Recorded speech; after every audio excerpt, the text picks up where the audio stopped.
1976-yilning sentyabrida 23 yoshli sovet suzuvchisi Shavash Karapetyan ertalabki yugurish chog'ida ukasi va murabbiyi bilan birga Yerevan suv omboriga yaqin joydagi yo'ldan o'tmoqchi edi. Biroq bu safar mashg'ulot haqiqiy iroda va ruhiy sinovga aylandi. O'sha kuni Karapetyan hayotini ikki davrga, ilgari va keyinga bo'ldi, hamda uning sog'lig'ini deyarli butunlay zaiflashtirib qo'ydi. Ammo aynan o'sha kuni millionlab odamlar bu sportchini haqiqiy qahramon sifatida eslab qoldi. Aynan o'sha kuni trolleybus fojiasi sodir bo'ldi. U yo'lovchilar bilan birga suvga g'arq bo'ldi. Shavash Karapetyan oilasida hamma narsani onasi boshqarardi. U aqlli, qat'iyatli, talabchan edi va uch o'g'lini har bir qilgan ishi uchun doimo mas'uliyatli bo'lishga o'rgatardi. Har doim katta o'g'li Shavashni namuna qilib ko'rsatardi. Sobiq sportchi bo'lgan otasi esa o'g'lidan ikkinchi Grand Shaginyan, 2 marta Olimpiya chempioni bo'lgan afsonaviy gimnastni yaratishni orzu qilardi. Biroq bu niyat amalga oshmadi. Yerevan bo'limida Shavashni bo'yi baland deb rad etishdi.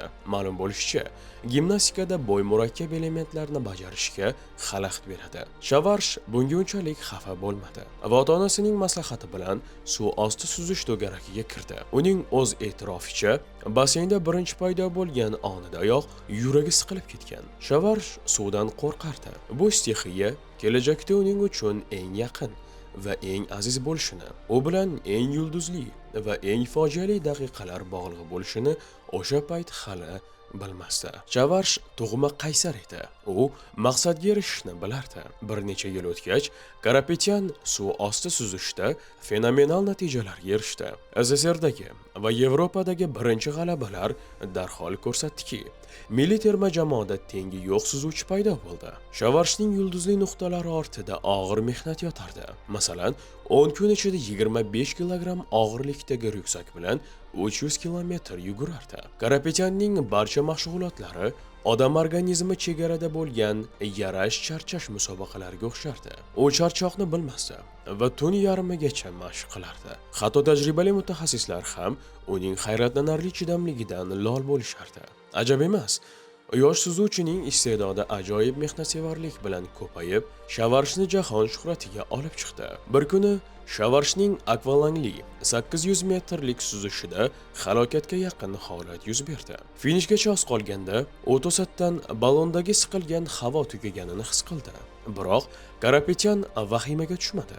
Butun irodasini mushlab jam qildi va nafasini ushlab suzishda davom etdi. Keyinchalik Shavash tan oldi. Finishda men xushsiz edim. Havo yutganimni ham anglamasdim. 1974-yil 8-yanvarda Shavash Karapetyan Yerevanoga ketayotgan avtobusga mindi.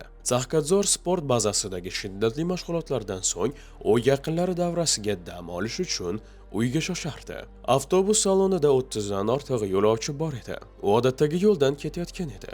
Hech narsa baxtsizlikni bashorat qilmayotgan edi. To haydovchi to'satdan tik ko'tarilmada to'xtamaguniga qadar motor ishdan chiqdi va haydovchi nima bo'lganini tekshirish uchun kabinadan chiqdi. Bu insoniy beparvorlik bilan aytilgan dahshatli xato edi.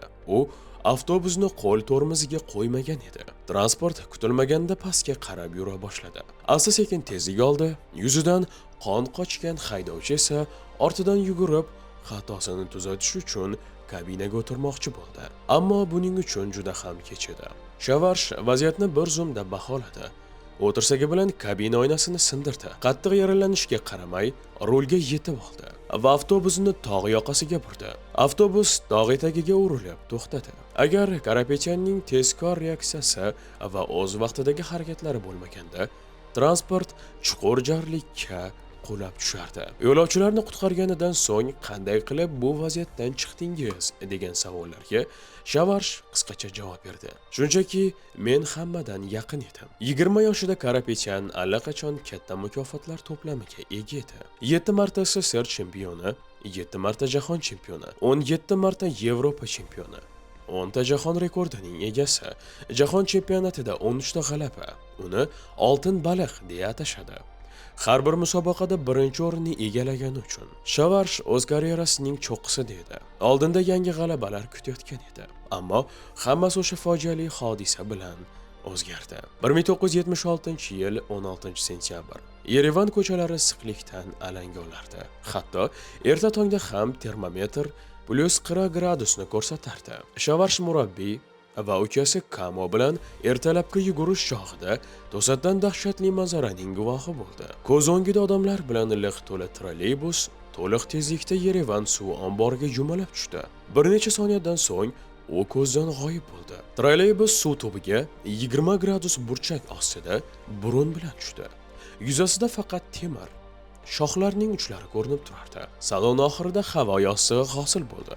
Shu tufayli odamlar bir muddat nafas ola olardi. Ko'p yillar o'tgach, Shavarsh bu fojiani ovozda yashirib bo'lmas achchiqlik bilan hikoya qildi. Shavarsh soniyalar ichida vaqt hisobga ketayotganini angladi. U murabbiy va ukasiga qirg'oqda qolishlarini buyurdi va o'zi suvga o'zini urdi.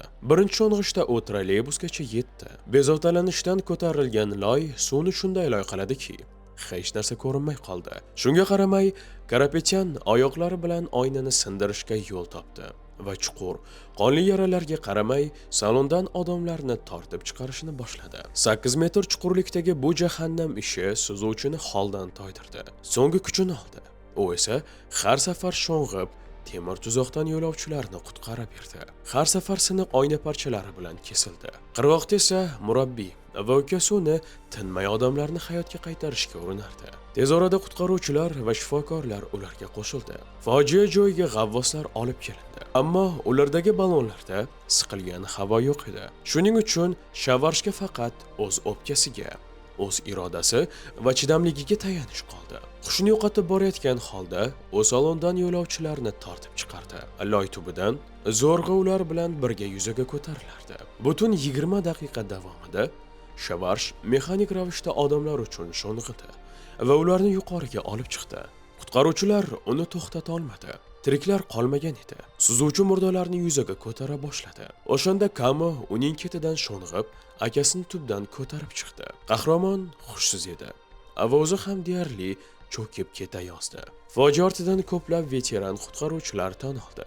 Shavarsh imkonsiz ishni amalga oshirdi. Uning ajoyib chidamligi va kuchi 20 nafar odamni qutqarishga imkon berdi. Qutqarilganlar, aytmoq kerak, balki undan ko'p bo'lgandir.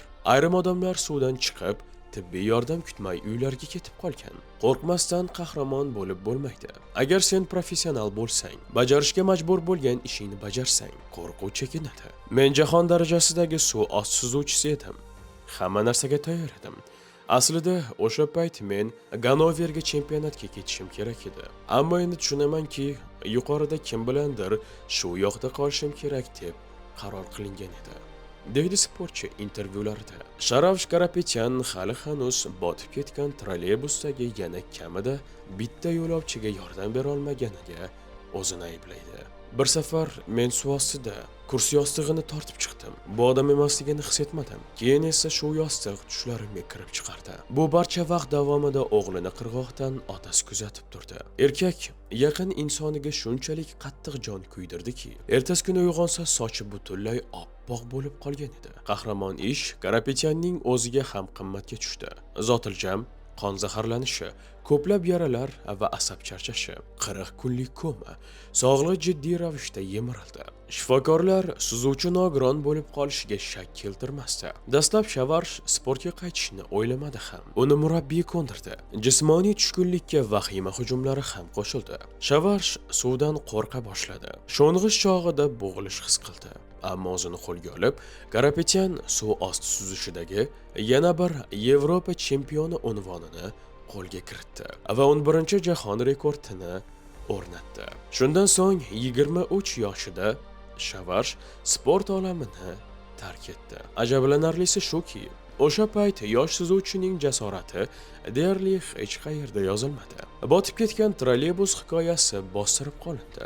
Gazetalarda faqat qisqa xabarlar chiqdi. 20 odamni qutqargan inson haqida esa bir og'iz gap aytilmadi. Taqdirida bir necha yillik kechikishi bilan uning qarzini qaytardi. Shavarsh Karapetyan haqida 1982-yilda gapirishdi. O'shanda fojia mavzusida suzuvchi bilan birinchi intervyu chiqdi. Sportchining xotini ham erining jasorat haqida birinchi marta gazetadan o'qib bilib olgan. Shavarshga butun SSRdan xatlar yog'ila boshladi. Minglab odamlar qahramonga minnatdorchilik bildirdi. Afsonaviy Faina Renevskaya Karapetyan nomiga otkritka yubordi. U sharaf va mukofotlarni kamtarlik bilan qabul qildi. Karapetyanning so'zlariga ko'ra, eng yaxshi minnatdorchilik bu qutqarilgan inson hayotlari edi. Aytmoq joizki, uning sharafiga Quyosh sistemasining 3027-raqamli kichik sayyorasi nomlangan. 1985-yil fevralda Shavarsh yana bir jasorat ko'rsatdi. Yerevanda Karen Damirchiyan nomidagi sport konsert majmuasi yonib ketdi. Karapetyan yaqin atrofda o'zi bolalar uchun yaratgan kompyuter darsxonasida ishlayotgan edi. Sobiq sportchi odamlarni qutqarish uchun eng birinchilardan bo'lib olovga otildi. Men o't o'chiruvchi emasman, shunchaki fojiali vaziyatda yonida bo'lib qolgan oddiy fuqaroman, dedi Karapetyan. Shavarsh qutqaruv chog'ida shikast va kuyishlar oldi. Bir oy kasalxona to'shagida yotdi. Shundan keyin Karapetyan haqida na olovda yonadi, na suvda cho'kadi degan gap yurib qoldi. Ha, men baxtliman. Juda baxtli. Xudo menga ko'p baxtli lahzalar inom etdi. Fojiali lahzalarga qaramay, deydi hozir 70 yoshli sportchi.